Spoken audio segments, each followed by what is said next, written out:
Basi karibuni sana katika mafundisho ya Biblia kwenye ushirika wa Africa Repent Mombasa, Kenya. Ni matumaini yangu kwamba nyote mko wazima. Mungu amewarehemu na amenirehemu pia, ili tukapate kusikia kutoka kwake. Leo ni mapenzi ya Mungu, Mungu wa Abrahamu, Isaka na Yakobo, Mungu aliye juu sana, aliye mtakatifu. Amependezwa tupate kuangalia ni jinsi gani mwanadamu anaweza akapata wokovu wa kibibilia.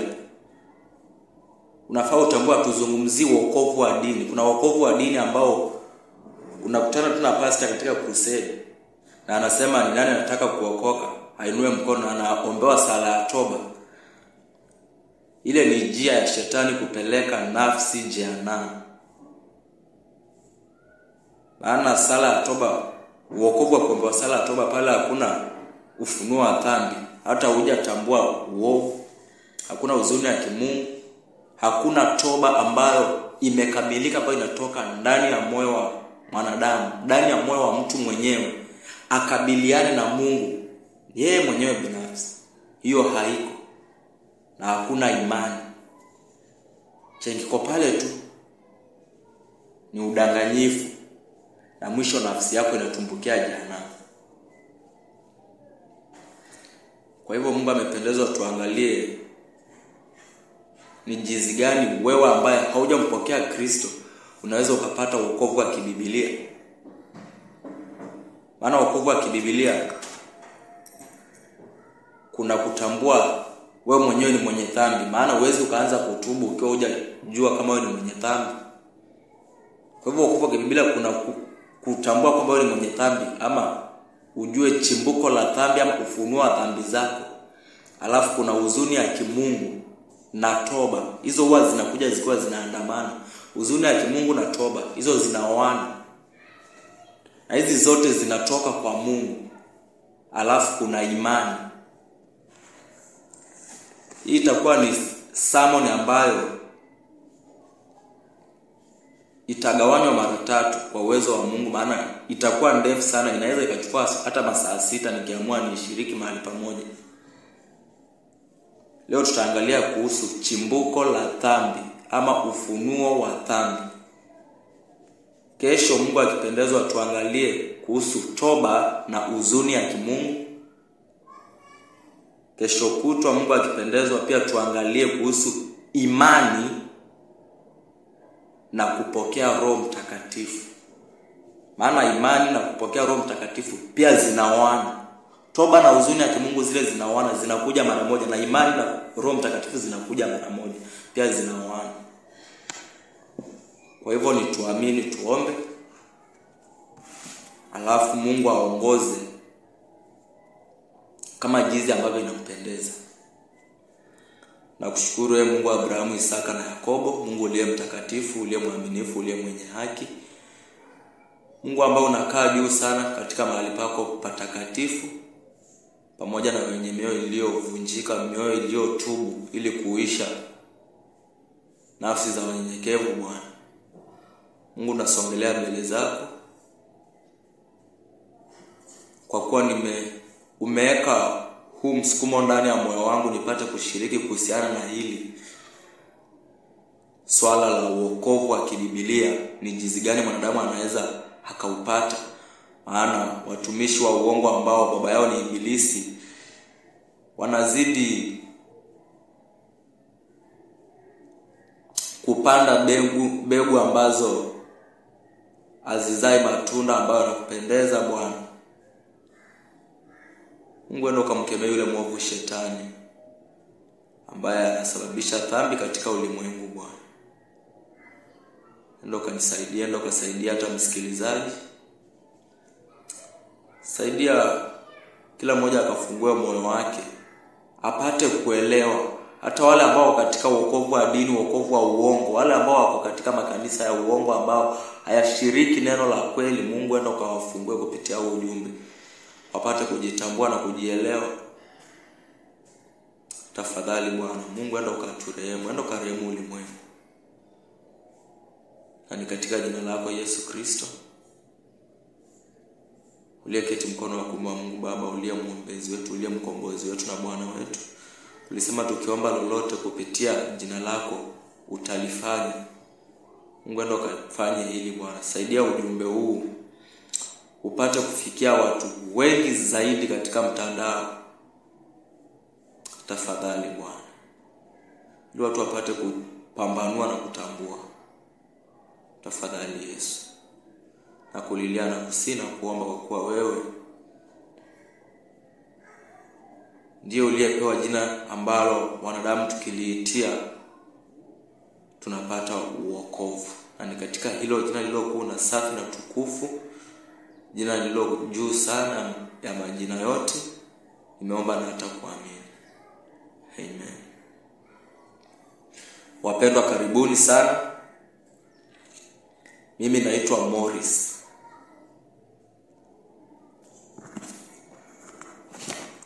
Tutaangalia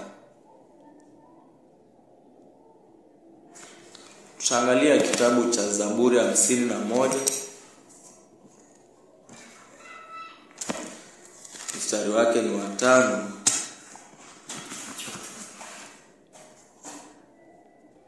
Hii ilikuwa ni toba ya Daudi baada ya kuzini na Bathsheba na akampa mimba Daudi. Hii ilikuwa ni toba yake baada ya kuzini na Bathsheba, Zaburi 51.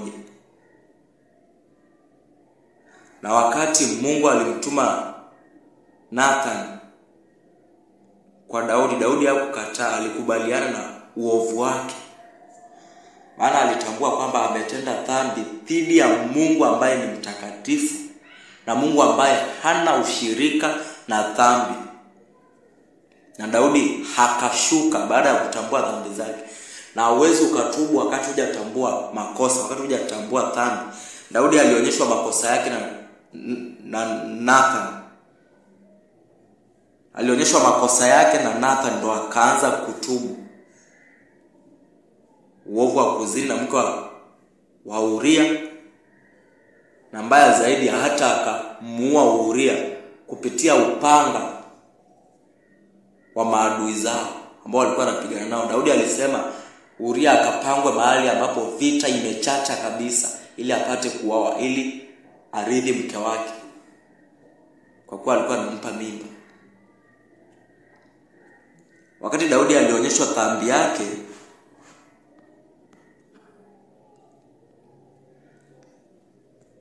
ukiangalia mstari wa 5, Daudi anasema hakika Daudi alipata kutambua kwamba chenye kinasababisha atende dhambi ni kuwa yeye mwenyewe amezaliwa akiwa na mbegu ya dhambi ndani yake.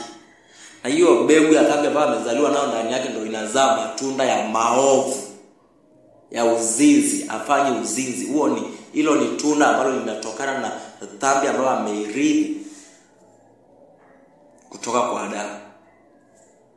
Ukiangalia hiyo Zaburi 51 mstari wa 5, andiko linasema hakika mimi nilizaliwa mwenye dhambi tangu nilipotungwa mimba kwa mama yangu.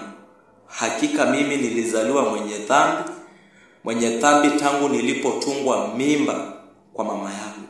Huyo ni Daudi. Daudi anasema alizaliwa mwenye dhambi, na hii ndo asili ya kila mwanadamu ambaye amezaliwa na mwanamke. Hii ndo asili. Hii ndo asili yangu, ndo asili yako. Hewa ambao unanisikiliza ndugu mpendo, hewe rafiki.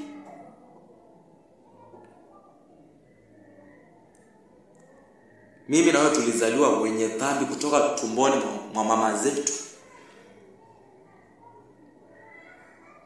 Na je, ili tuzaliwe wenye dhambi, wewe na mimi tunafaa tutambue kwamba hii dhambi ilianzia wapi. Mada ya hii sermon ni ufunuo wa dhambi. Mada ya hii sermon ni ufunuo wa dhambi ama chimbuko la dhambi. Ufunuo wa dhambi ama chimbuko la dhambi, kama vile nilikuwa nimesema kwa uwezo wa Roho Mtakatifu pale mwanzo. Kwa hivyo tunaangalia ni jinsi gani mwanadamu anaweza akapata wokovu wa kibibilia, na inaanzia na kutambua dhambi zako. Maana pasipo kutambua dhambi huwezi ukatubu. Huwezi ukaanza kuungama wakati hujajua makosa. Wakati Daudi ameonyeshwa dhambi ndo ameanza kuungama, ndo ameanza kutubu.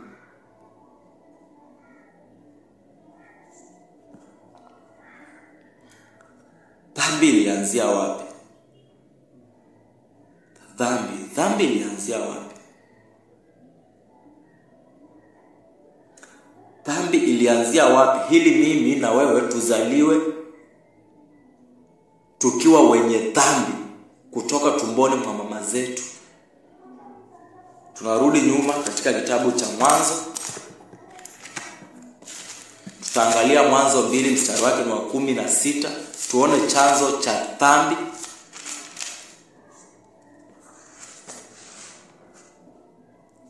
Tutaangalia tuone chanzo cha dhambi.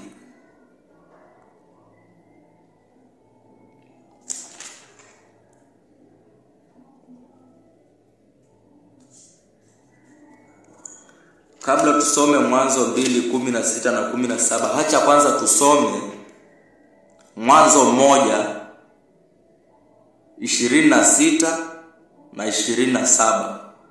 Maandiko yanasema, ndipo Mungu akasema, tufanye mtu kwa mfano wetu, kwa sura yetu, wakatawale juu ya samaki wa baharini na ndege wa angani, juu ya mifugo, juu ya dunia yote, na juu ya viumbe wote watambao juu ya nchi. 27. Kwa hiyo Mungu akamuumba mtu kwa mfano wake mwenyewe, kwa mfano wa Mungu alimuumba, mwanamume na mwanamke aliwaumba. Tunaona kwanza Mungu aliumba mwanadamu. Huyu mwanadamu ambaye aliumbwa ni Adamu na Hawa. Ndo wazazi wetu wa kwanza ambao waliumbwa. Hawakuzaliwa, waliumbwa. Mungu mwenyewe aliwafanya kwa mikono yake, akachukua mavumbi, akaunganisha, akawaumba. Hawa ndo wazazi wetu wa kwanza. Unafaa utambue hilo. Tunaenda kujua, je, chimbuko la dhambi ni nini na ni wapi? Na baada ya kuwaumba, akawaeka katika bustani la Edeni. Na baada ya Mungu kumweka Adamu na Hawa katika bustani la Edeni, Mungu aliwapa amri. Aliwapea amri. Ukiangalia Mwanzo 2 mstari wa 16 na 17, aliwapa amri. Tutasoma kwa uwezo wa Mungu na Roho Mtakatifu. Mungu anasema, Bwana Mungu akamwaagiza huyo mtu, akamwambia, uko huru kula matunda ya mti wowote katika bustani. Mungu anamwambia huyo mtu ambaye ni Adamu, anamwambia uko huru kula matunda ya mti wowote katika bustani. Mstari wa 17, lakini kamwe usile matunda ya mti wa kujua mema na mabaya, kwa maana siku utakapokula matunda yake hakika utakufa. Mungu amempa Adamu huru wa kula matunda yote katika bustani, lakini anamwambia kuna amri. Hapa kuna sheria ambayo Mungu anampa Adamu, amri. Anamwambia lakini kama usile mti wa kujua mema na mabaya. Kwa nini? Kwa kuwa ile siku utakula matunda yake. Ile siku utakula matunda ya mti wa kujua mema na mabaya. Anamwambia hakika utakufa. Hakika utakufa. Adamu akakaa na hiyo amri akiwa na mke wake Hawa. Lakini ukisonga mbele katika kitabu cha Mwanzo, ukisonga mbele katika kitabu cha Mwanzo 3,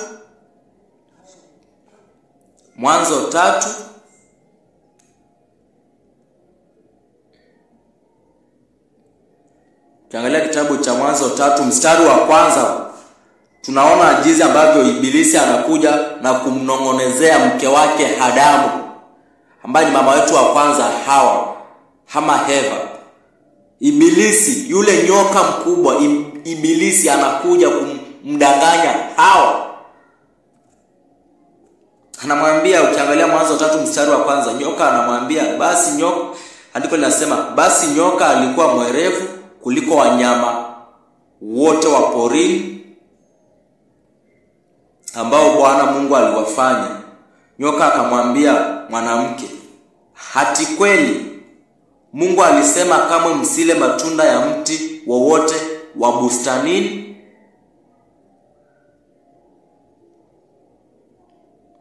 Hivyo ndo nyoka ambaye ni ibilisi anamuuliza Hawa. Ukiangalia mstari wa pili, mwanamke akamjibu nyoka, tunaweza kula matunda ya miti iliyoko bustanini, lakini Mungu alisema kamwe msile tunda la mti ulio katikati ya bustani wala kuunguza, la sivyo mtakufa. Hivyo ni Hawa anamjibu shetani. Anamwambia kwamba waliambiwa wale matunda ya miti yote iliyo bustanini, lakini wasiguze mti ulio katikati, mti wa ujuzi wa mema na mabaya. Lakini ukiangalia mstari wa 6, tunaona kwamba Adamu na Hawa wanaingiwa na kutokutii, wanaingiwa na tamaa mbaya. Wanaenda kinyume na amri ya Mungu, wanavunja amri ya Mungu. Adamu na Hawa tunaona wanakosa kutii sauti ya Mungu. Penye Mungu aliwazungumzia akawaonya katika Mwanzo 2:16 na 17. Tunaona kwamba wanakosa kutii sauti ya Mungu, wanakosa kutii amri ya Mungu. Kama vile leo tu wanadamu wanakosa kutii sauti ya Mungu, wanakosa kutii amri za Mungu. Tunaona Hawa na Adamu wanakosa kutii sauti ya Mungu, wanatii sauti ya ibilisi shetani. Ukiangalia mstari wa 6, Mwanzo 3:6 inasema, mwanamke alipoona ya kuwa tunda la mti huo lilikuwa zuri kwa chakula na la kupendeza macho, tena linatamanika kwa kujipatia hekima, basi akachuma katika matunda yake hakala. Tunaona Hawa anachuma katika ule mti wa ujuzi wa mema na mabaya, anachuma tunda kutoka kwa huo mti na hakala. Pia hakampa Adamu ambaye ni mmewe, naye akala. Hivyo ndo maandiko anasema mstari wa 6, pia hakampa mmewe aliyekuwa pamoja naye akala. Na hivyo ndo mwanadamu alianguka. Hivyo ndo mwanadamu alianguka. Hivyo ndo mwanadamu alipoteza utakatifu. Mwanadamu alikuwa ameumbwa na roho Mungu ndani yake, alikuwa ameumbwa kwa utakatifu. Alikuwa ameumbwa vyema kabisa na Mungu.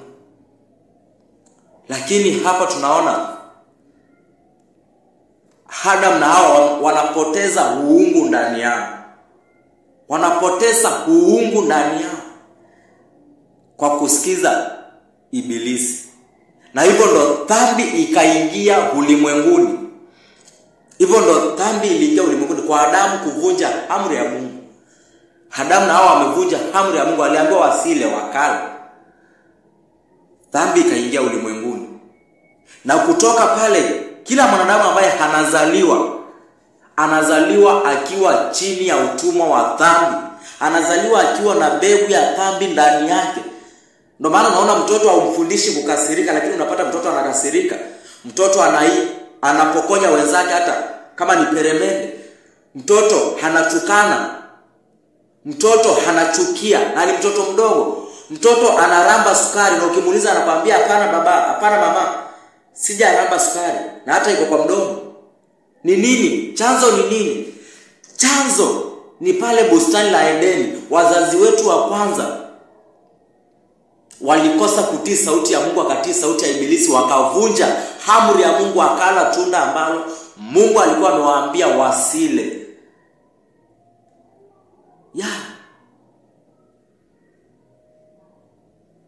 Na hivyo Adamu na Hawa wakawa wamekufa kwa njia ya kiroho. Wako hai kimwili lakini wamekufa kiroho. Hawana uungu tena ndani yao.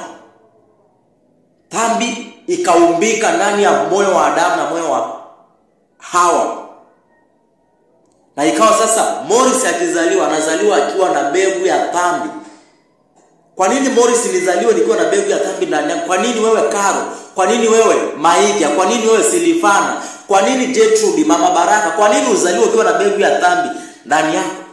Kwa sababu watoto hutoka viunoni vya mwanaume.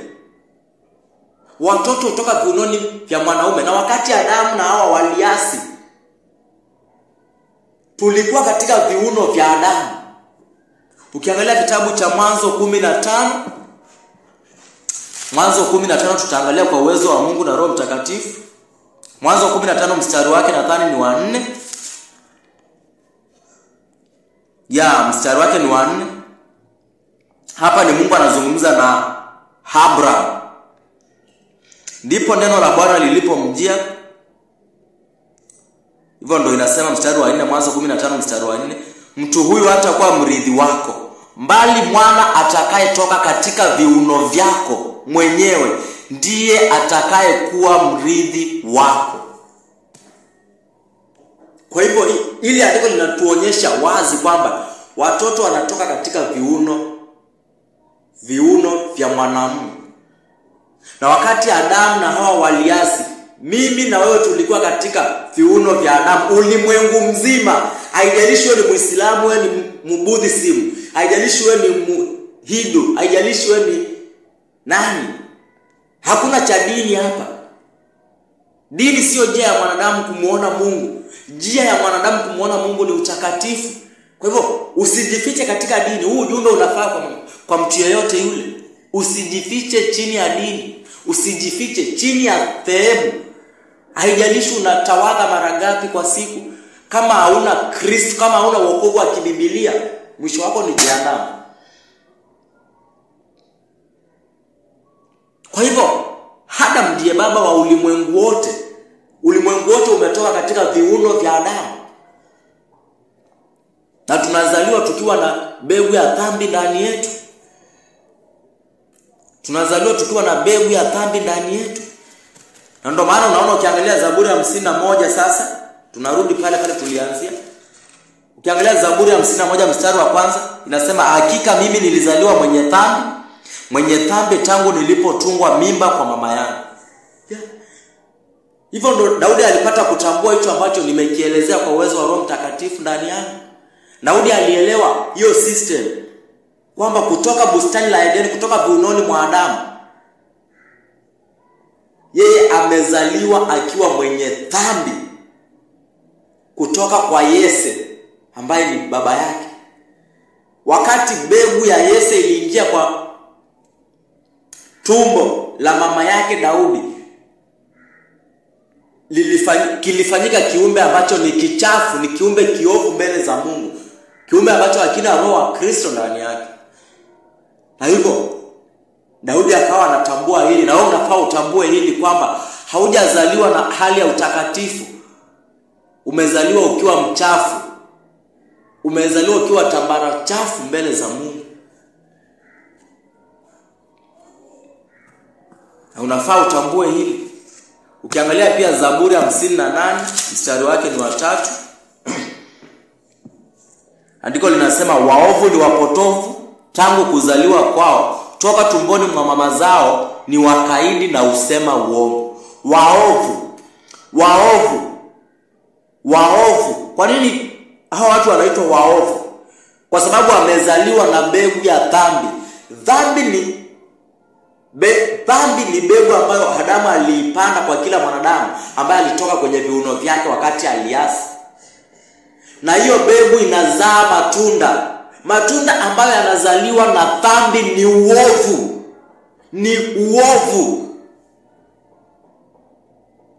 Kwa hivyo chenye kinafanya mwanadamu afanye maovu ni nini? Ni ile dhambi ambayo iko ndani ya moyo wake. Ile dhambi ambayo amezaliwa nayo kutoka tumboni mwa mama yake. Na ndio maana pia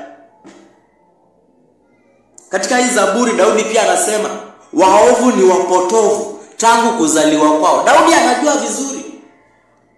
Kila mtu anazaliwa na mbegu ya dhambi ndani yake na anafanyika mwovu. Anaanza kwenda akifanya maovu, uzinzi, uasherati. Hayo ni maovu. Hayo maovu yanatokana na ile mbegu ambayo tumeridi kutoka bustani la Edeni, wakati Adamu na Hawa walikula tunda kutoka kwa mti wa ujuzi wa kujua mema na mabaya.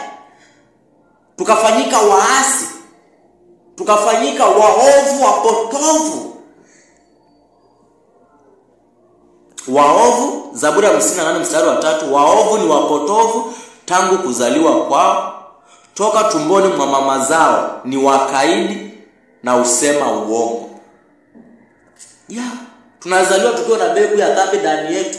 Ndio maana hatufundishi kudanganya. Unashtukia tu ukidanganya mtu. Mtu anakupigia simu na kuuliza uko wapi? Sasa hiyo uko Changamwe, unamwambia niko hapa light. Niko hapa Kongoya. Mtu anakupigia simu uko Kapa. Kapa ni mpakani wa Nairobi County na Machakos. Unamwambia uko Kapa, kumbe wewe uko Mlolongo. Ama hata uko Chumbi Junction ya kuingia Machakos kutoka Mombasa Road. Kwa nini unamdanganya? Si kwamba unataka, ni ile dhambi iko ndani yako ndio inakusukuma udanganye. Kwa nini? Dhambi ni mbegu na iko ndani yako na inazaa matunda. Na matunda ni maovu, uongo, udanganyifu, fitina, faraka, uzushi, wivu, chuki, masengenyo. Usijiulize kwa nini unasengenya. Ni kwa sababu uko na moyo mchafu ndani yako. Dhambi iko ndani yako. Mpendo, unafaa uelewe hili. Unafaa ufahamu hili. Na Mungu anataka ufahamu hili. Naomba Mungu sana kupe ufahamu. Uelewe chenye nazungumza hapa kwa Roho Mtakatifu wa Kristo mpendo.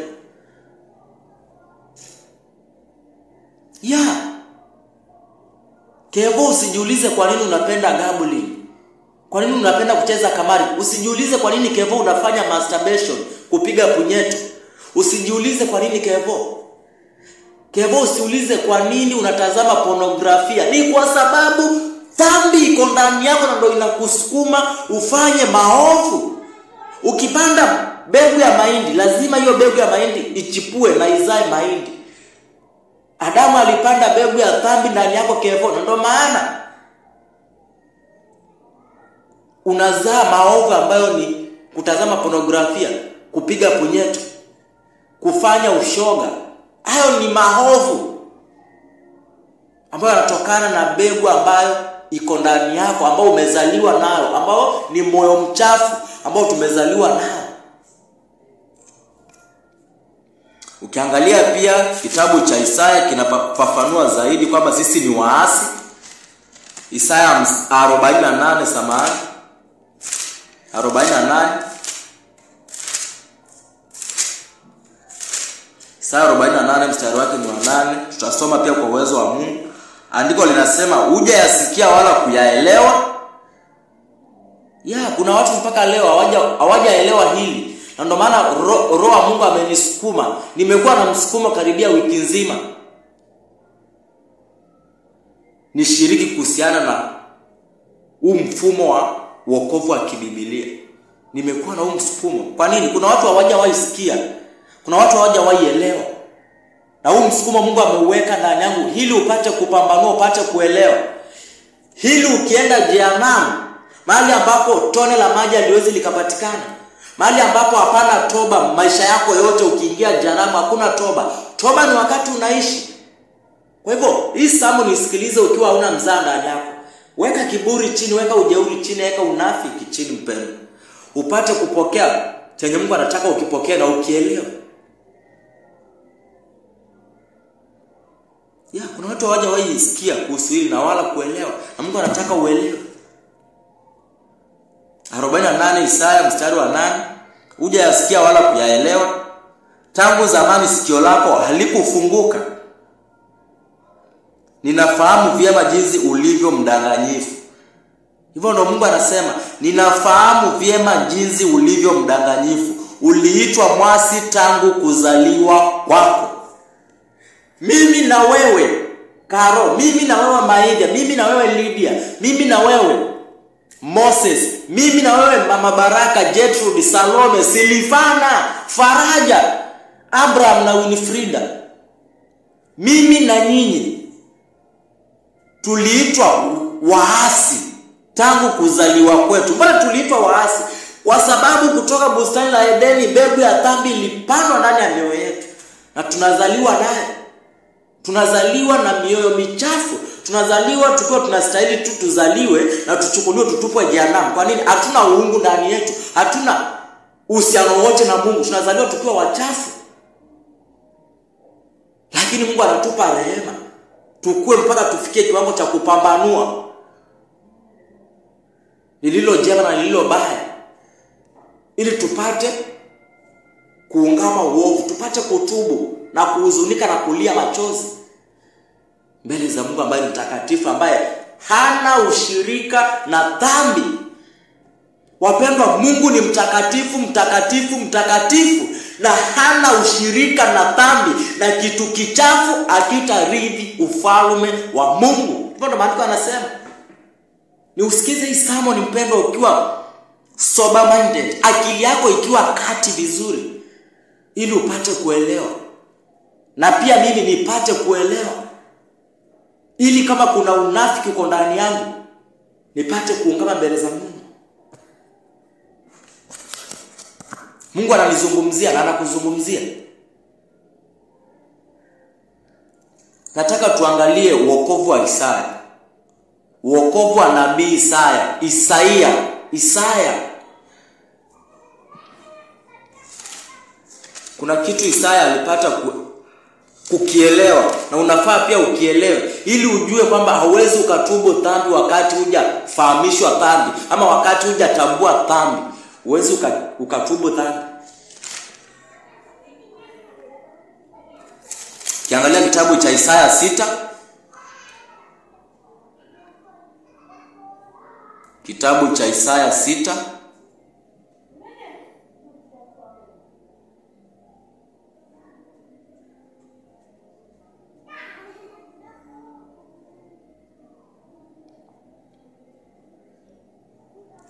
Isaya 6 tuangalie mstari wa 3.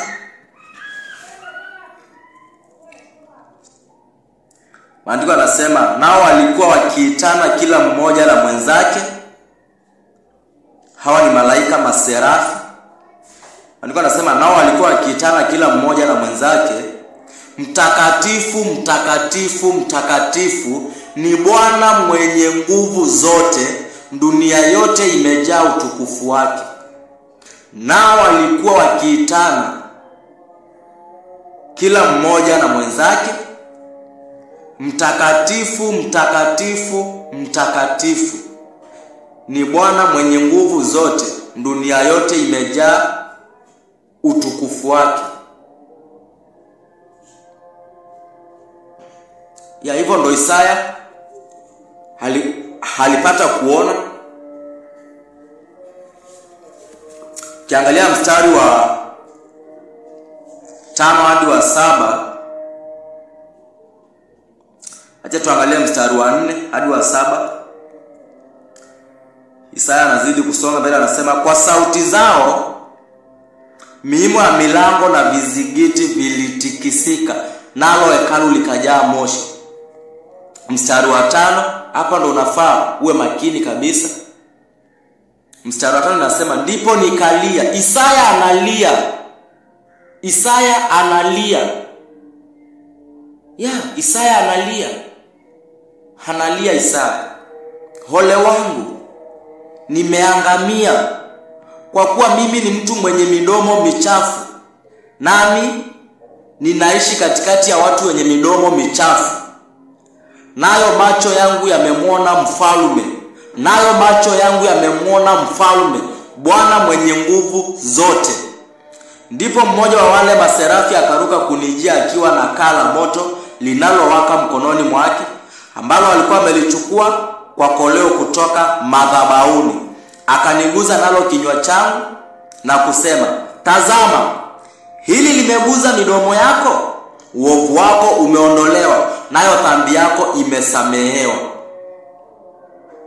Kuwa makini sana mpendwa hapa. Kuna kitu Mungu anataka uelewe. Ukiangalia mstari wa 5, Isaya anasema, andiko linasema, ndipo nikalia. Isaya anasema, ole wangu, nimeangamia, kwa kuwa mimi ni mtu mwenye midomo michafu. Isaya anatambua uovu wake. Anatambua kutoka tumboni mwa mama yake amezaliwa pia akiwa muovu, akiwa na kinywa kichafu, na anaishi na watu ambao pia wana vinywa vichafu. Ndio maana nakwambia kwa uwezo wa Roho Mtakatifu kwamba uwezi ukaungama dhambi ama kukiri dhambi wakati hujajua dhambi chanzo chake na dhambi ni nini. Uwezi ukakiri, uwezi ukaanza kuungama uzinzi na hujajua kwamba uzinzi ni dhambi ama nimekuwa katika bonde la uovu. Haiwezekani. Ndio maana Isaya hapa anatambua, anapambanua, na ndivyo hivyo Mungu anataka pia wewe upambanue. Haijalishi uko ndani ya kanisa ama uko nje ya kanisa, lakini kama wokovu wako haujakuwa katika njia ya namna hii ambayo Mungu anazidi kutuonyesha mahali hapa, unafaa utambue una wokovu wa uongo, wokovu wa kidini, wokovu wa kibibilia, wokovu ambao sio wa kibibilia, samahani, wokovu ambao sio wa kibibilia. Kwa hivyo kuwa makini sana. Kuwa makini sana. Niweke kiburi chini na wewe uweke kiburi chini. Mungu azungumze. Mungu aheshimu mwanadamu. Mungu aheshimu mwanadamu. Isaya anatambua kwamba yeye ni muovu. Kwa kuwa mimi ni mtu mwenye midomo michafu. Isaya anatambua uovu wake. Nami ninaishi katikati ya watu wenye midomo michafu. Halafu sasa Isaya akiwa muovu, akiwa mwenye midomo michafu na anaishi katikati ya watu wenye midomo michafu pia, anasema macho yake yamemuona mfalme, Bwana mwenye nguvu zote, ambaye ni Mungu wa Abrahamu, Isaka na Yakobo, Mungu aliye mtakatifu, mtakatifu, mtakatifu. Halafu Isaya na uovu wake wote na uchafu wake amemuona huyo Mungu ambaye ni mtakatifu, mtakatifu, mtakatifu, Mungu ambaye hana dhambi ndani yake, hana hila ndani yake, na ni Mungu ambaye pia hana uhusiano na dhambi, hana ushirika na dhambi. Hilo lilivunja moyo wa Isaya, hilo lilihuzunisha moyo wa Isaya, na ndio maana Isaya alikuwa analia. Na Mungu akapata kuona moyo wa Isaya ni moyo wa kushuka, ni moyo wa kuvunjika, ni moyo wa kupondeka. Maana huwezi ukalia wakati moyo wako hujashuka na kupondeka. Wenye kiburi hawalii kwa ajili ya dhambi zao. Wenye kiburi huwa hawalii kwa ajili ya dhambi zao, kwa ajili ya maovu yao. Hawalii. Kwa nini? Mioyo yao imeinuka juu, wamejawa na kiburi na unafiki ndani ya mioyo yao.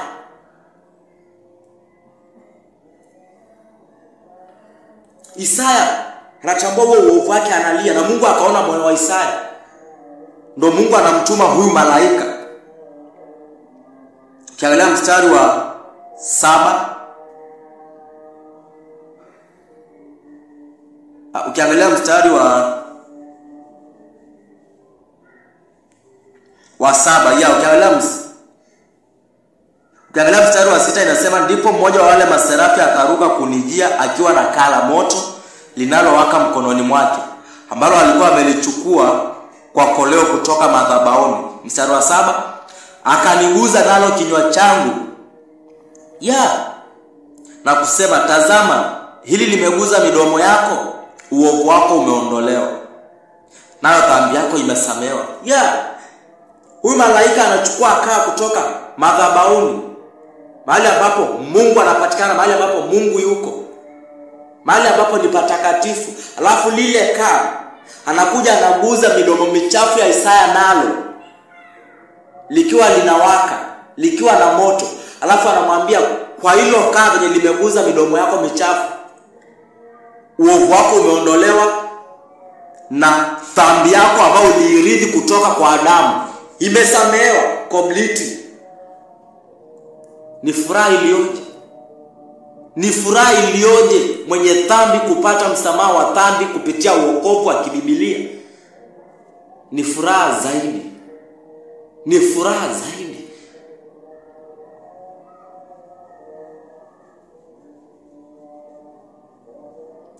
Na Isaya anafurahia kiwango kwamba mpaka Mungu akitafuta mtu wa kumtuma, Isaya sasa anasema, "Nitume mimi." Kwa nini? Moyo wa Isaya umejawa na furaha. Umejawa na furaha. Mungu anatafuta mtu, anauliza nimtume nani? Isaya anamwambia, "Ufai kusumbuka. Nitume mimi." Nitume mimi. Kwa hivyo unafaa uone hitaji la kuelewa hichi ambacho Mungu anakizungumza mahali hapa. Huu ni unaitwa ufunuo wa dhambi. Kutambua asili yako. Huu unaitwa ufunuo wa dhambi. Ufunuo wa dhambi. Revelation of your sin. Ufunuo wa dhambi. Yeah. Na mtu ambaye anatawaliwa na dhambi, mtu ambaye anakaliwa na dhambi hana amani. Hivyo ndo maandiko yanasema, ukiangalia kitabu cha Isaya 48 mstari wa 22 na 5, pia 57:21, maandiko yanasema hakuna amani kwa waovu. Ukiangalia Isaya 48:22, maandiko yanasema hakuna amani kwa waovu. Kwa waovu hakuna amani. Kwa hivyo usifikirie unaona tu maisha yako inaenda sawa na dhani uko sawa. Hapana, hauko sawa, hauna amani yoyote. Hiyo ni amani ya uongo ambayo inawekwa ndani yako na shetani. Shetani ambaye ndiye chanzo cha wewe kuzaliwa mwenye dhambi kutoka tumboni mwa mama yako.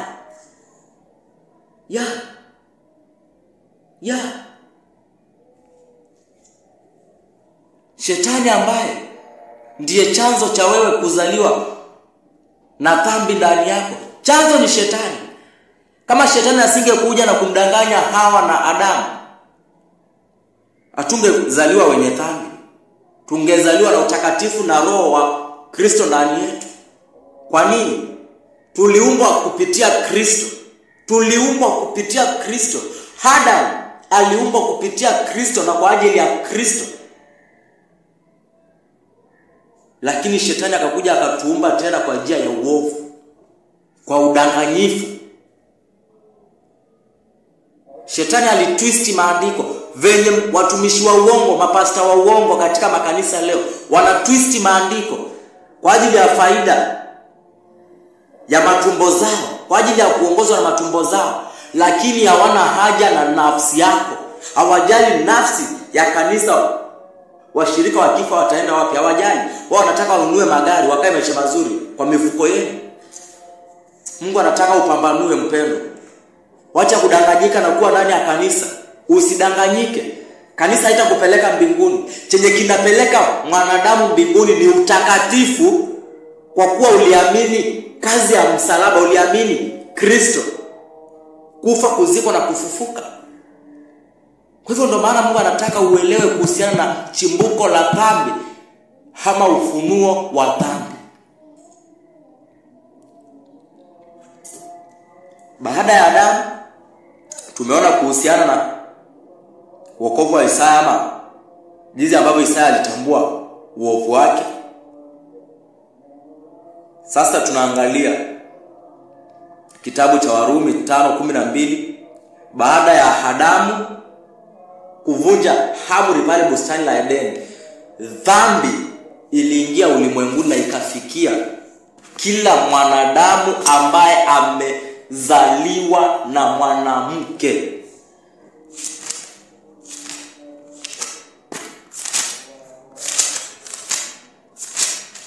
Kumi na 2:5 Warumi. Na maanisha wa kitabu cha Warumi 5 mstari wake ni wa 12, usije ukaelewa vibaya mpendo. Andiko linasema, kwa hiyo kama vile dhambi ilivyoingia ulimwenguni kupitia mtu mmoja, na kupitia dhambi hii mauti ikawafikia watu wote, kwa sababu wote wamefanya dhambi. Kama vile dhambi ilivyoingia ulimwenguni kupitia mtu mmoja ambaye ni Adamu. Dhambi iliingia ulimwenguni kupitia mtu mmoja ambaye ni Adamu.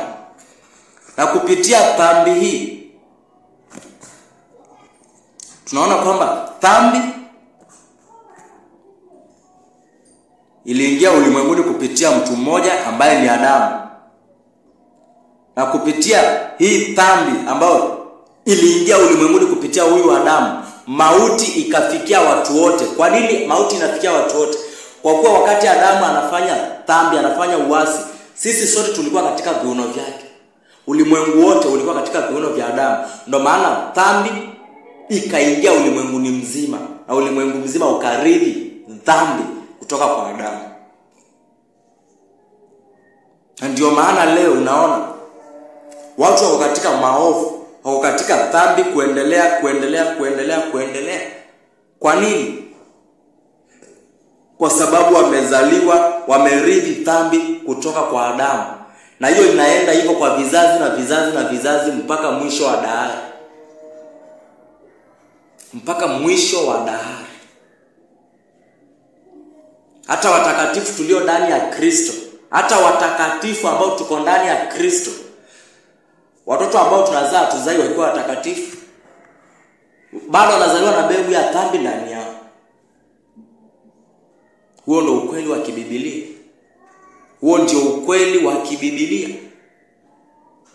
Huo ndio ukweli ambao haufundishwi.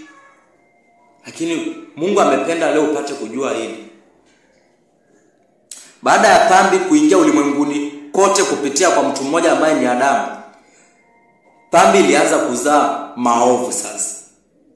Dhambi ilianza kuzaa maovu.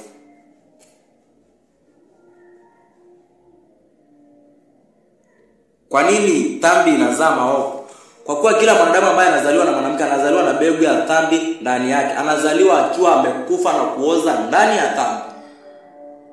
Maana andiko linasema watu ambao wako chini ya utumwa wa dhambi, ama mtu ambaye hajampokea Kristo, huyo ni mtu ambaye amekufa na kuoza ndani ya dhambi. Inamaanisha ulimwengu wote umekufa na kuoza ndani ya dhambi.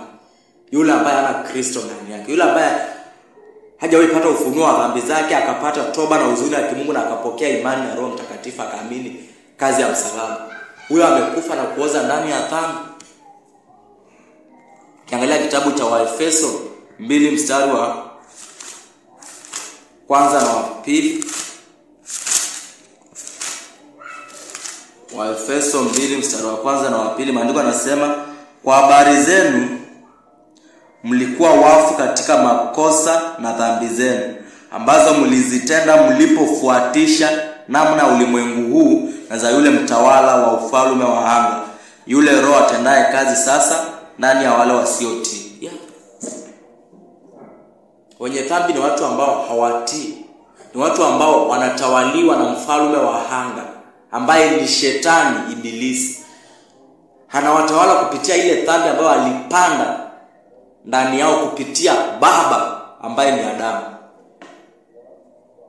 Ukiangalia pia Wakolosai 2:13 linazungumza hili. Kolosai 2:13 inasema, mlipokuwa wafu katika dhambi zenu na kutokutahiriwa katika asili yenu ya dhambi, Mungu aliwafanya mwe hai pamoja na Kristo, alitusamehe dhambi zetu zote. Mlipokuwa wafu, tunaangalia tu sehemu hii ya kwanza, sehemu ya mlipokuwa wafu katika dhambi zenu na kutokutahiriwa katika asili yenu ya dhambi. Mwanadamu anazaliwa akiwa na asili ya dhambi. Hana asili ya uungu. Tunapata asili ya uungu kwa kuzaliwa mara ya pili kupitia mauti ya Kristo. Hayo tutayazungumza huko mbele, si kwa hapa. Lakini asili yetu ya kuzaliwa mara ya kwanza, tunazaliwa na asili ya dhambi. Tunazaliwa tukiwa waovu, waasi, waongo, wadanganyifu. Tunazaliwa tukiwa wazinzi, waasherati. Tunazaliwa na mbegu ya dhambi ndani yetu, mbegu ambayo inazaa maovu.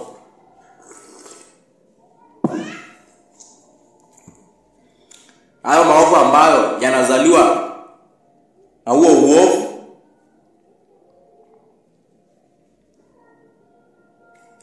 ukiangalia kitabu cha Wagalatia, tunaangalia maovu. Nisije nikawa nakwambia tu maovu na sikuonyeshi kupitia neno la Mungu. Tumeangalia kuhusu dhambi. Unafaa utofautishe dhambi na maovu. Dhambi ni yenye tumerithi kutoka kwa Adamu. Dhambi ni tumezaliwa nayo kutoka tumboni mwa Adamu, kutoka tumboni mwa mama zetu. Acha tuangalie hayo maovu. Tutaangalia kitabu cha Waebrania, kitabu cha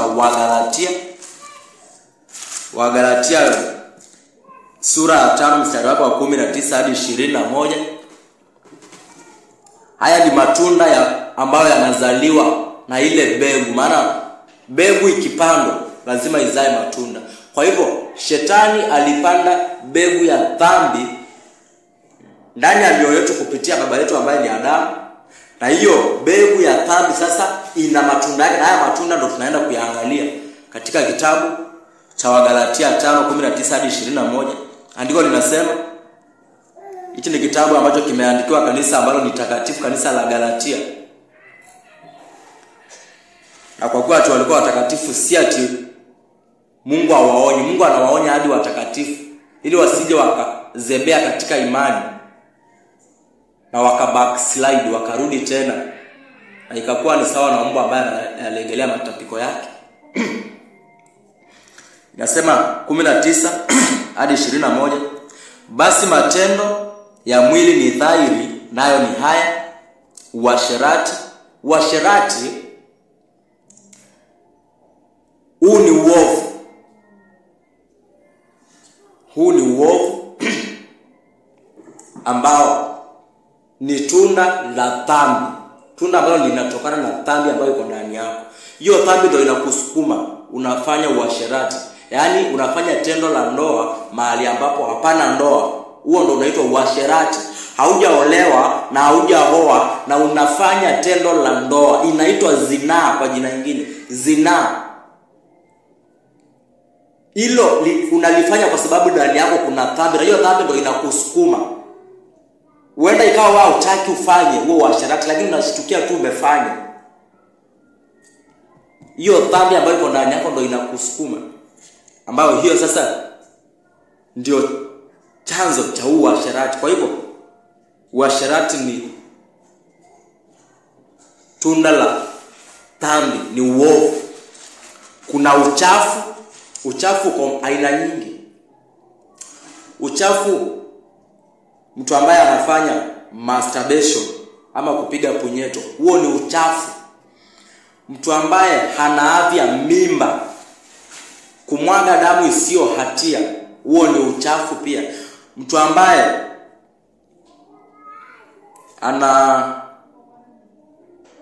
anafanya ushoga, huo pia ni uchafu. Ufiraji, huo ni uchafu. Huo ni uchafu. Kuna ufisadi. Ufisadi, watu wengi wanadhani ufisadi wa kwa serikali. Ufisadi uko mpaka kwetu sisi wananchi wa kawaida. Unafanya kazi yako, unaongeza bei kwa bidhaa zenye unauza. Huo ni ufisadi. Ibada ya sanamu, hii iko sana kwa Wakatoliki ambao wanainamia sanamu ya Maria, Wakatoliki ambao wanainamia sanamu ya Yesu Kristo na kuibusu. Hii inasababishwa na ile dhambi ambayo iko ndani yako. Huu ni uovu.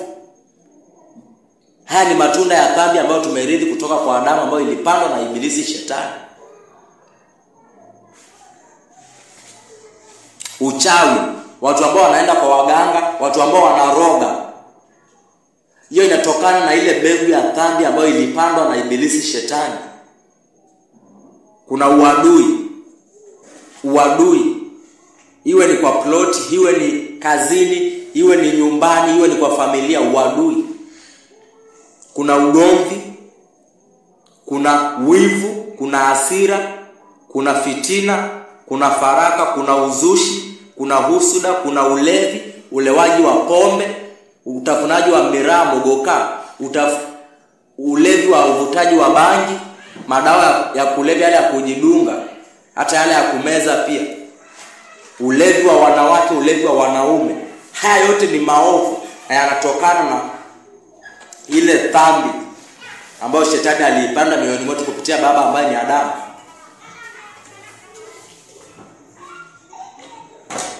Kuna ulafi. Ukiangalia katika kitabu cha Luka 16 story ya tajiri na Lazaro. Dhambi moja ambayo ilipeleka yule tajiri jehanamu ilikuwa ni ulafi. Halikuwa na uwezo wa kuwa anampa Lazaro hata chakula, aache kula chenye kinakuwa kutoka kwa meza yake. Lakini hakuweza. Alikuwa na moyo ambao umejawa na ulafi. Alikuwa amejawa na ulafi ndani yake. Na hiyo inatokana na dhambi ambayo tumeirithi kutoka kwa baba yetu ambaye ni Adamu. Biblia inasema pia na mambo mengine yanayofanana na hayo, na waonya kama nilivyokwisha kuwaonya kabla. Kutokuheshimu wazazi, huo ni uovu pia. Uzinzi, tendo la ndoa nje ya ndoa, huo ni uovu na unasababishwa na ile dhambi ambayo iko ndani ya moyo wako ambao umezaliwa nao kutoka tumboni mwa mama yako. Ili Daudi akazini na Bathsheba, huo uovu ambao aliufanya na Bathsheba ulitokana na ile dhambi. Ndio maana akitubu anamwambia Mungu, hakika mimi nilizaliwa mwenye dhambi tangu nilipotungwa mimba tumboni mwa mama yangu. Huo uzinzi ambao alifanya na Bathsheba ulisababishwa na ile dhambi ambayo ameirithi kutoka kwa baba yake ambaye ni Adamu. Paulo anasema na waonya kama nilivyokwisha kuwaonya kabla, kwamba watu watendao mambo kama haya hawataurithi ufalme wa Mungu. Watu ambao wanatenda mambo kama haya, watu ambao wako na ile mbegu ya dhambi ndani yao na wanafanya maovu, hao watu wasipopambanua na kutambua chenye wanafanya ni uovu na kinatokana na ile dhambi ambayo iko ndani yao, na wapate toba ambayo itawafikisha kwa imani, wakifa katika hii hali, Paulo anasema kupitia Roho wa Kristo kwamba hawataurithi ufalme wa Mungu. Mwisho wa watu kama hao, uwe ndani ya kanisa, uwe ndani ya msikiti, uwe unaingia kwa dhehebu la aina gani, ama uwe tu hata uwe mtu wa dini, uwe nini, mwisho wako itakuwa ni jehanamu.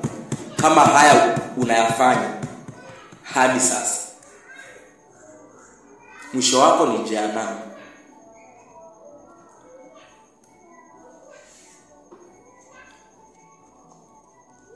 Ukiangalia kitabu cha Marko 7,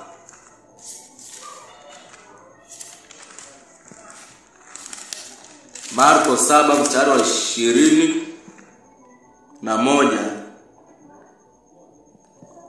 Tuacha tuanze 20 ukiteremka hadi 23.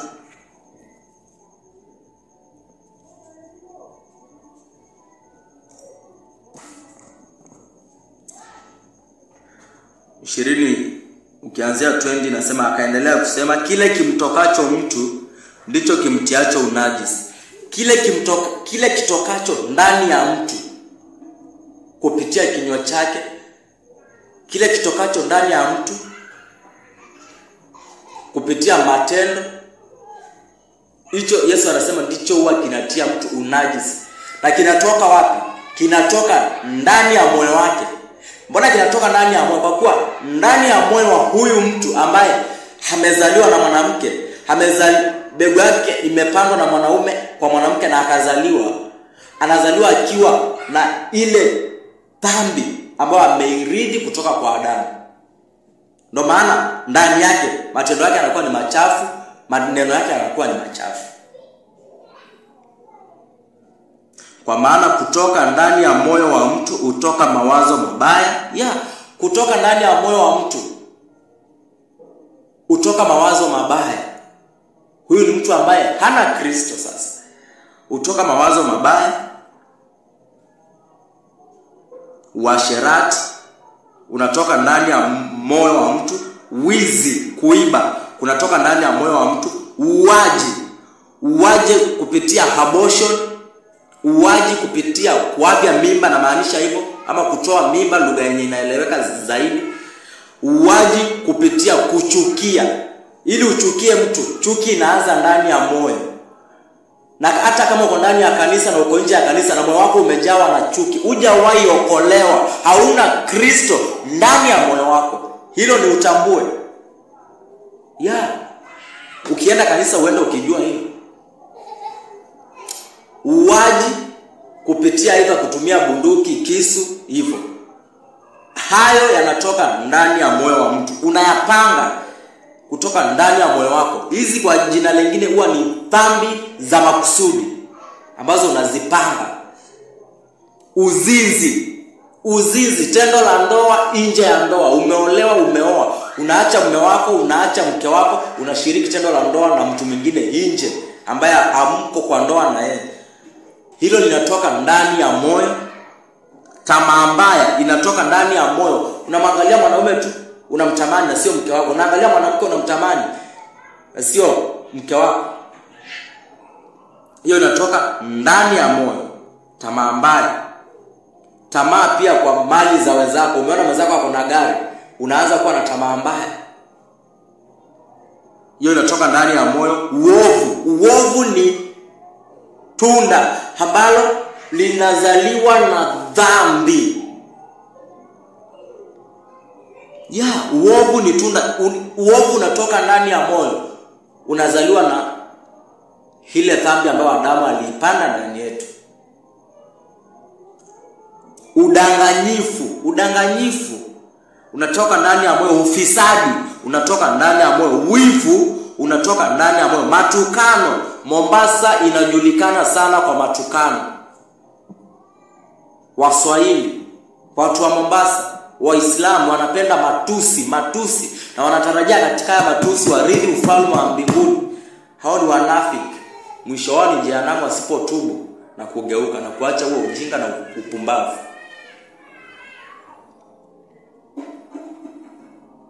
Kiburi na upumbavu. Maovu haya yote 23 Biblia inaweka kila kitu very very clear. Wazi kabisa. Maovu haya yote hutoka ndani ya moyo. Maovu haya yote hutoka ndani ya mtu, nayo ndiyo yamtiayo mtu unajisi. Haya maovu yote ambayo tumeangalia yanatoka ndani ya moyo wa mtu, na haya ndio huwa yanatia mtu unajisi. Yanatoka ndani ya moyo wa mtu kwa sababu gani? Kwa sababu moyo wake ni muovu, moyo wake ni mchafu.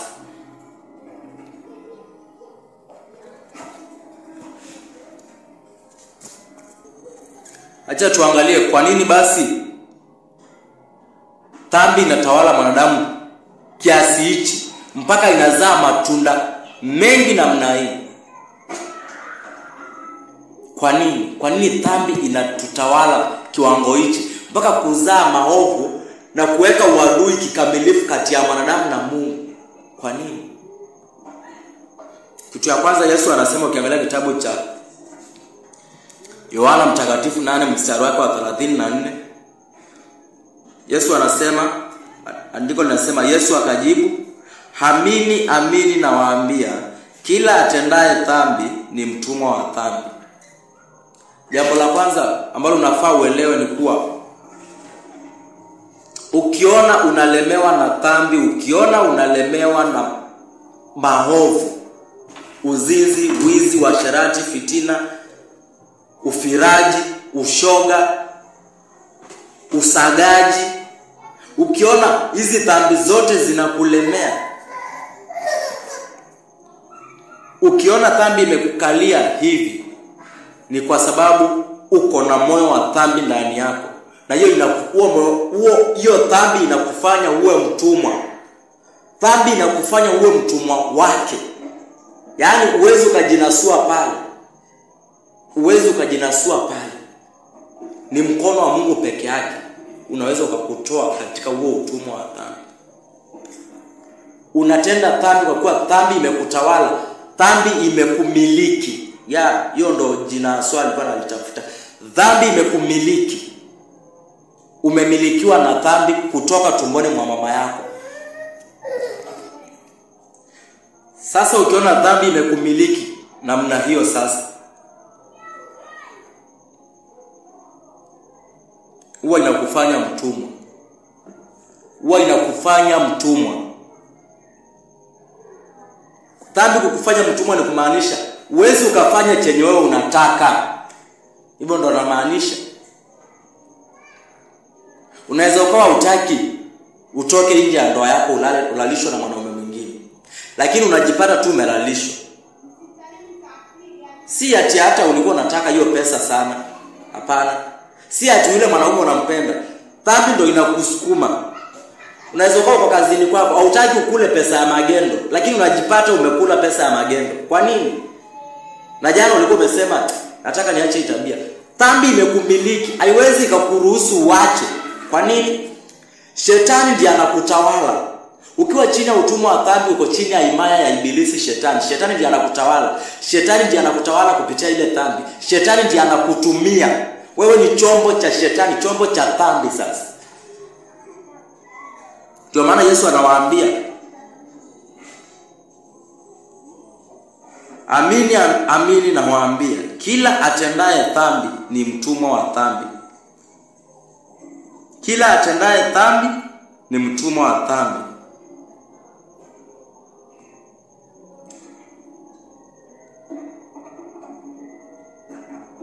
Ukiangalia mstari wa 35 nasema mtumwa akai nyumbani anakotumika siku zote, lakini mwana ukaa nyumbani daima.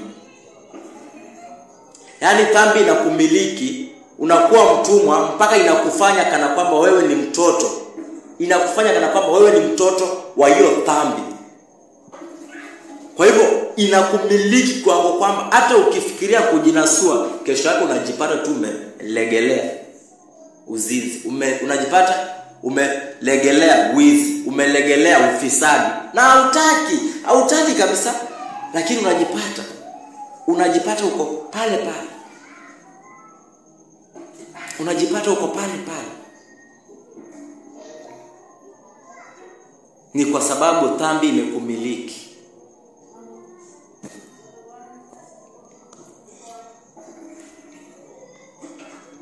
Tuangalie pia tuone jinsi gani tuliuzwa katika huo utumwa wa dhambi. Tuangalie kitabu cha Warumi 7 mstari wake wa 14. Kitabu cha Warumi 7, hata kabla sija kishiriki, maana hiki ni kitabu ninakishiriki muda mrefu. Kitabu cha Warumi 7 ni moja kati ya kitabu ambacho watumishi wengi hawakielewi, wanakipotosha. Na huenda hata pastor wako, bishop wako, apostle wako, reverend wako, sijui nani wako, hichi ni kitabu ambacho naamini anakipotosha. Wengi wanakipotosha. Maana watumishi wengi hawana Roho Mtakatifu wa Kristo. Wanafafanua maandiko kwa ajili ya tamaa zao. Utoe sadaka, utoe fungu la 10. Hawafafanui maandiko kwa maslahi ya nafsi yako ifaidike, upate kujiona na ujitambue na ukae maisha masafi mbele za Mungu na mbele za wanadamu. Hapana.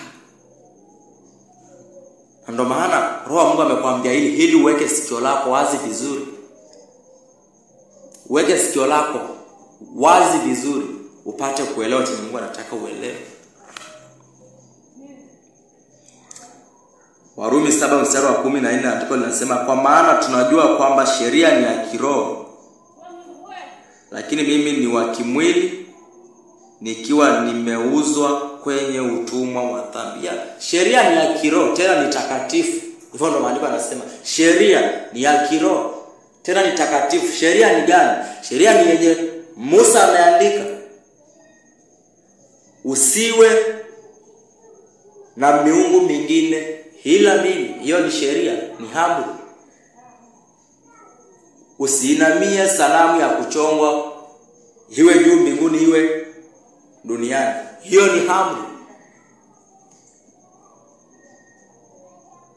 Ikumbuke siku ya Sabato, heshimu baba na mama. Hiyo ni sheria, ni takatifu, tena ni ya kiroho.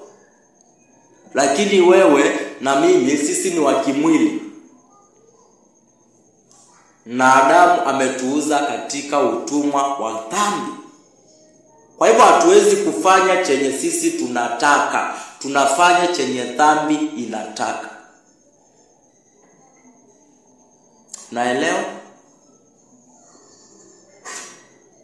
Ukiwa chini, tumeona katika Yohana 8:34.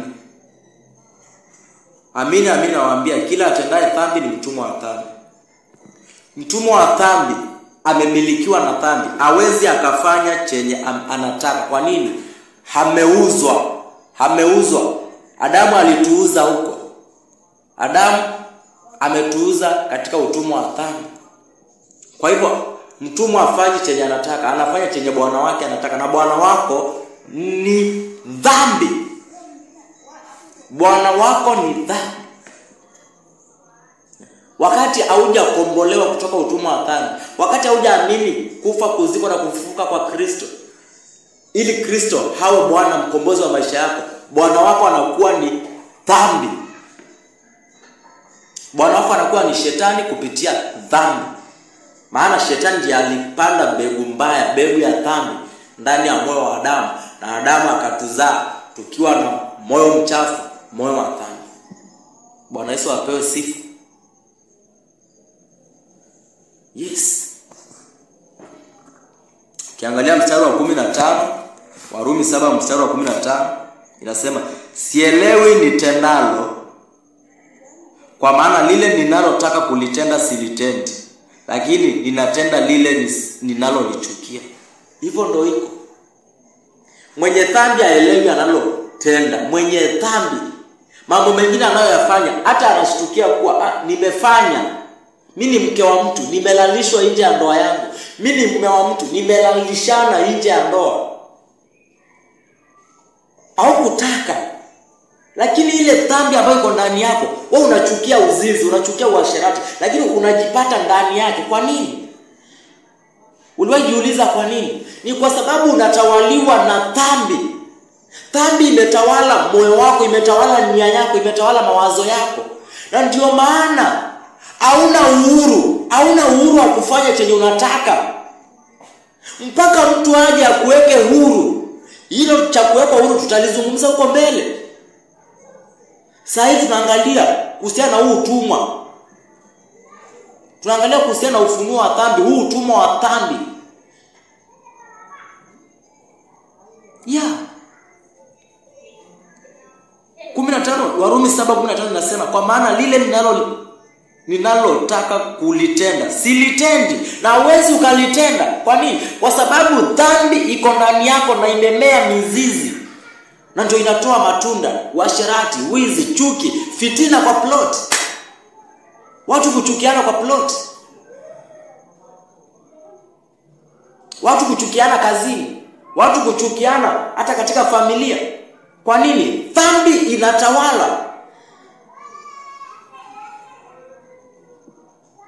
Unajipata chenye unataka kufanya haufanyi. Unafanya chenye unachukia. Unachukia wizi, lakini unajipata unajua vizuri wizi utanipeleka jehanamu, lakini unajipata umeiba. Unajua uzinzi utakupeleka jehanamu. Maana Paulo anasema waasherati na wazinzi hawataurithi ufalme wa Mungu. Katika Wagalatia 5:19 hadi 21. Wanaofanya mambo machafu, wanaotenda dhambi hawataurithi ufalme wa Mungu. Alafu unajipata tu unatenda dhambi. Kwa hivyo inamaanisha hautendi kwa kutaka.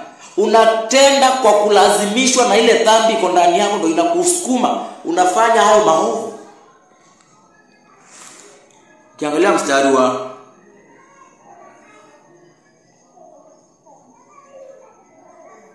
16 anasema, basi kama ninatenda lile nisilotaka kutenda, ni kwamba ninakubali kuwa sheria ni njema.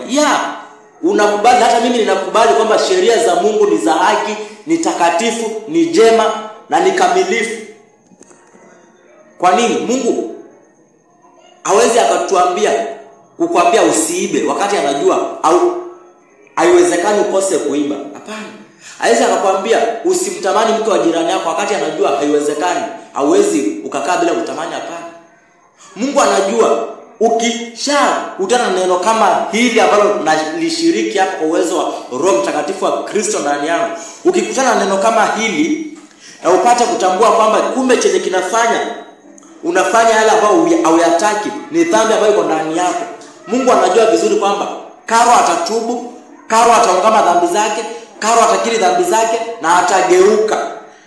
Halafu ataanza kulilia Mungu rehema ili kupitia Kristo apate ukombozi, apate kukaa maisha masafi chini ya neema. Bwana Yesu apewe sifa. Sheria ni jema. Maana ingekuwa sio sheria, ungejua kuiba ni dhambi, uzinzi ni dhambi, usiwe na miungu mingine singejua ni dhambi. Kwa hivyo hiyo iko wazi, sheria ni jema. Kazi ya sheria ni kutuonyesha makosa. Unafaa uelewe hivyo. Kazi ya sheria ni kutuonyesha makosa. Alafu sheria ikituonyesha makosa, tukishatambua makosa, ukishatambua makosa, ni kuungama yale makosa mbele za Mungu.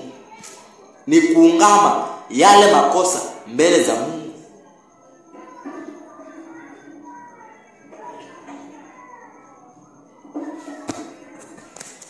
Mstari wake wa 17, Warumi 7 mstari wa 17, lakini kwa kweli si mimi tena nitendaye lile nisilotaka kutenda, bali ni ile dhambi ikayo ndani yangu.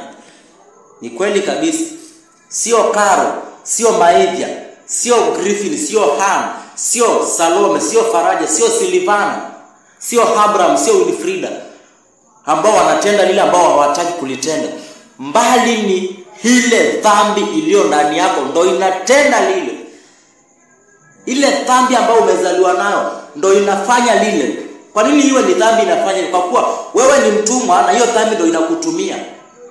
Dhambi inakutumia kama chombo kujitukuza. Yaani hiyo dhambi inakutumia kujitukuza, kuzaa matunda machafu huku na huku na huku na huku. Mstari wa 18,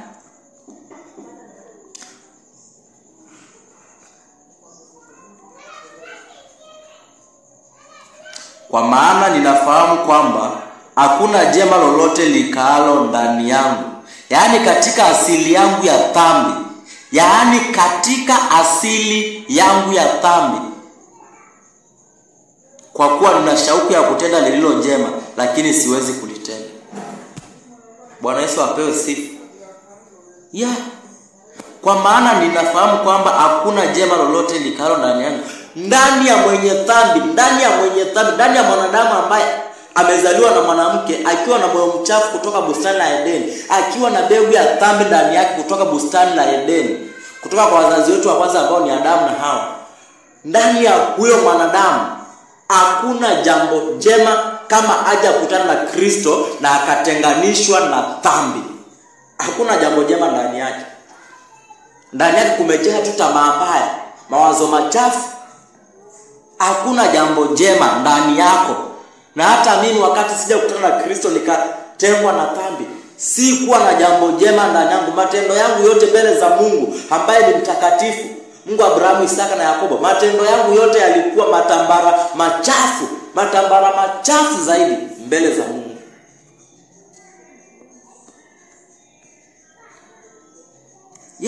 Yaani katika asili yangu ya dhambi. Kwa maana ninafahamu kwamba hakuna jema lolote likalo ndani yangu, yaani katika asili yangu ya dhambi. Asili ya dhambi inamaanishaje? Katika asili ambayo tunazaliwa nayo. Katika asili ambayo tunazaliwa nayo na mama zetu. Tunazaliwa tukiwa na mbegu ya dhambi ndani yetu. Ndio maana Daudi anasema katika Zaburi ya 51 mstari wa 5, hakika mimi nilizaliwa mwenye dhambi tangu nilipotungwa mimba tumboni mwa mama yangu. Kwa hivyo hii inatuonyesha nini? Katika hiyo asili ambayo tunazaliwa nayo, katika hiyo asili umezaliwa nayo wewe na mimi, katika asili zetu ambazo tunazaliwa nazo, hatuna jambo lolote jema ndani yetu. Ni nini ambayo inaonyesha hatuna jambo lolote jema ndani yetu? Kwa kuwa tuko na tamanio la kutenda jambo jema. tuko na shauku ya kutenda jambo jema, lakini tunashtukia tumetenda lile baya ambalo linamchukiza Mungu, ambalo linahuzunisha moyo wa Mungu. Tunajipata tu tumetenda. Unajipata tu umefarakana na mtu. Na huku umepanga ufarakane na yeye. Huku umepanga uwe na uhasama na fulani, lakini unajipata umekuwa na uhasama na yeye. Shida ni nini? Tatizo ni nini? Umewahi jiuliza mpendwa? Tatizo ni ile mbegu ya dhambi iko ndani yako. Ni ile asili tumezaliwa nayo, asili ya dhambi.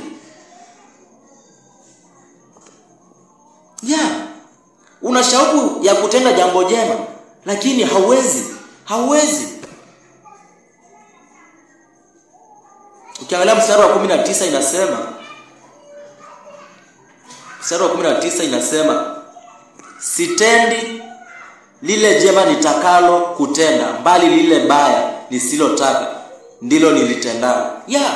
Lile jema ambalo wewe umekusudia kulifanya, haulifanyi kama Lydia, haulifanyi kama Silvana, haulifanyi kama Griffin, haulifanyi kama Sam Kanja, kama Juma Saidi, kama Wekesa. Lile jema ambalo unataka kulifanya haulifanyi. Kwa nini? Ndani yako una moyo muovu. Ndani yako uko na moyo mchafu. Haulifanyi. Unatenda lile mbaya. Lile mbaya ambalo hautaki kulitenda. Hilo ndo shetani kupitia dhambi ambayo ameipanda ndani ya mioyo yetu kutoka kwa viuno vya Adamu, ndo unalifanya, ndo linalifanya. Kwa hivyo ukiona unatawaliwa na dhambi ya makusudi. Dhambi ya makusudi ni dhambi ambayo unapanga kuifanya. Dhambi ya makusudi ni wizi, faraka, uzushi, ulevi. Dhambi yoyote ambayo unaipanga ndani ya moyo nitafanya, hiyo inaitwa dhambi ya mauti ama dhambi ya makusudi. Unafaa ujue una Kristo ndani ya moyo wako. Kama moyo wako ni wa kuchukia, wewe ni muuaji na hauna Kristo ndani yako. Waraka wa kwanza wa Yohana 3:15,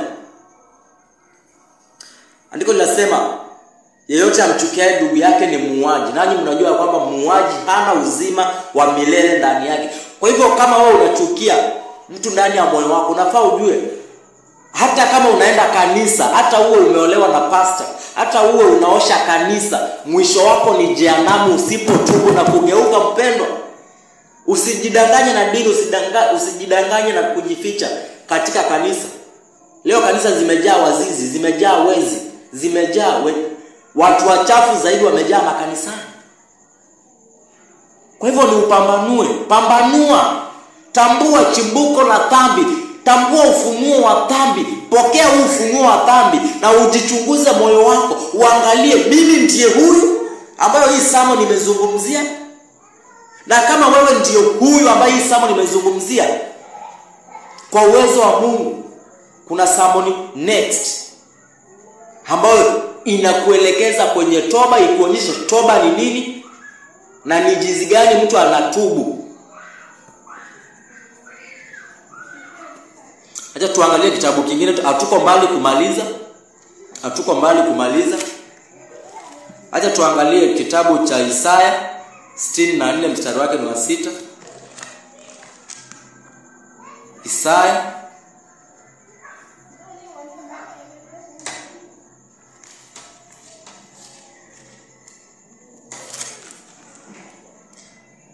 Isaya 64 mstari wake wa 6.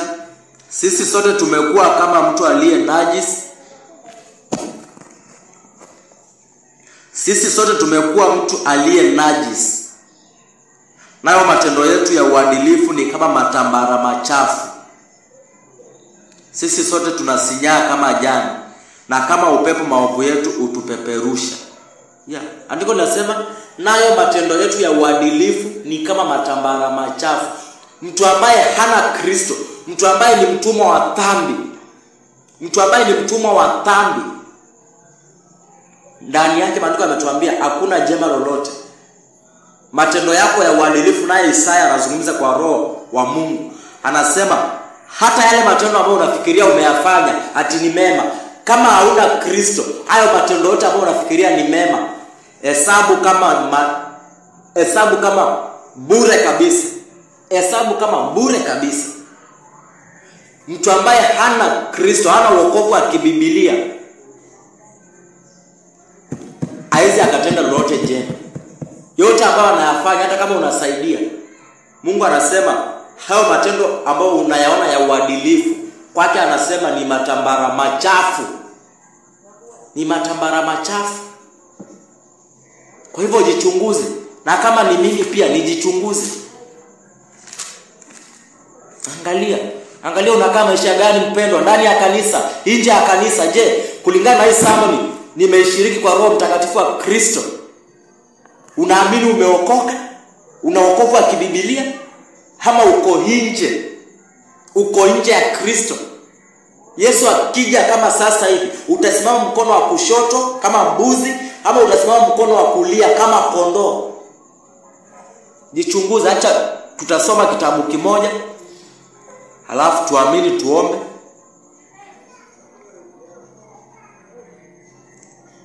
Warumi 7 mstari wake ni wa 20.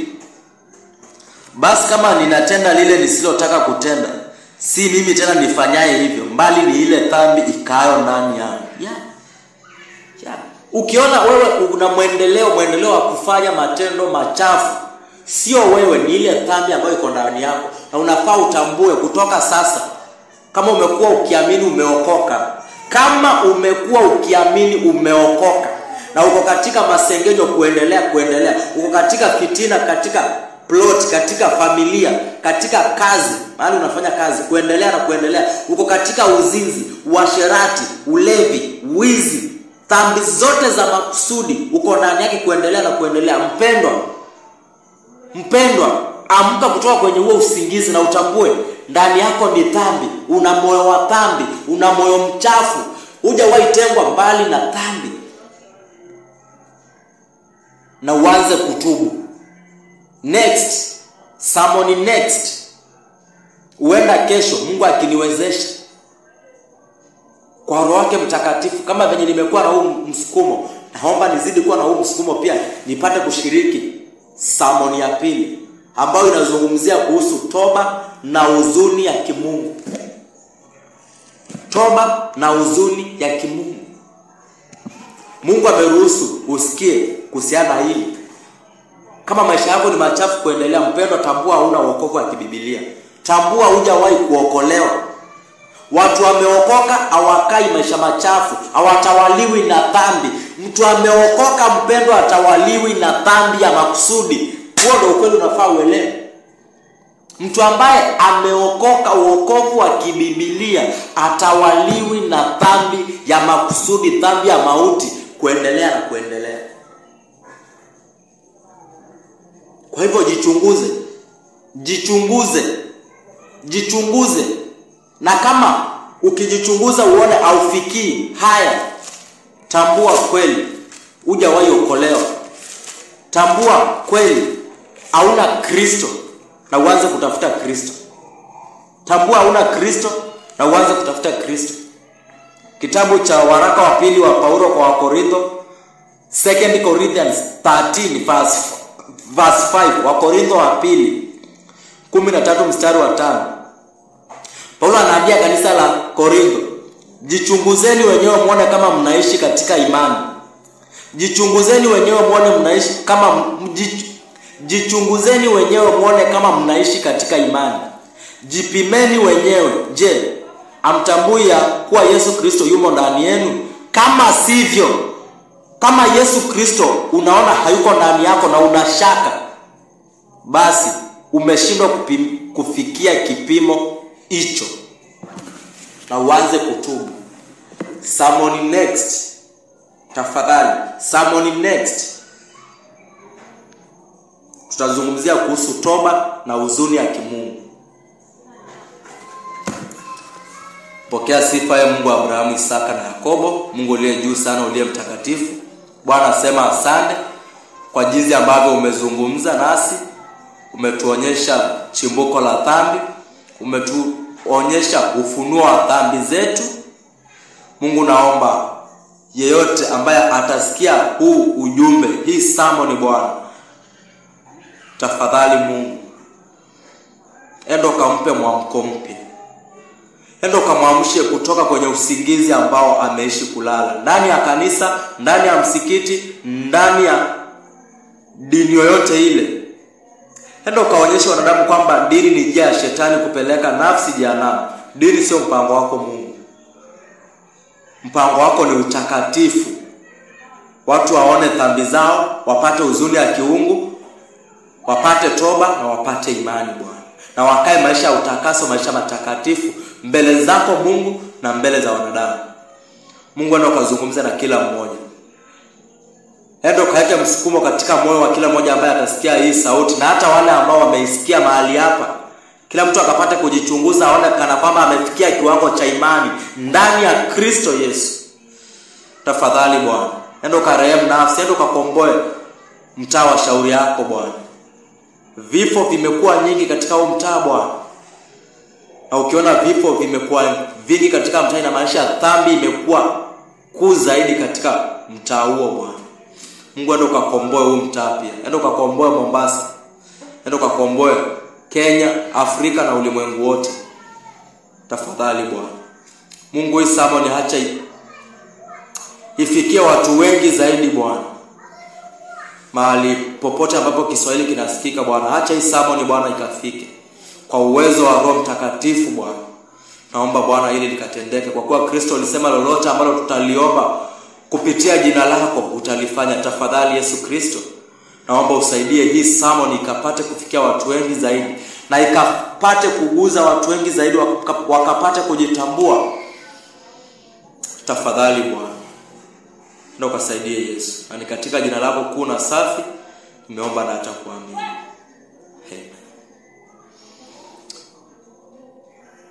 Acha Mungu akakusaidie na akanisaidie pia. Na utambue kwamba si kwa nguvu zangu, kwa uwezo wa Mungu tu amependezwa upate kusikia kuhusiana hili. Huu unaitwa ufunuo wa dhambi. Umepata ufunuo wa dhambi. Ni ujichunguze sasa, umeokoka ama hujaokoka. Next, toba na huzuni ya kimungu. Acha Mungu atukuzwe kwa hili. Bye bye.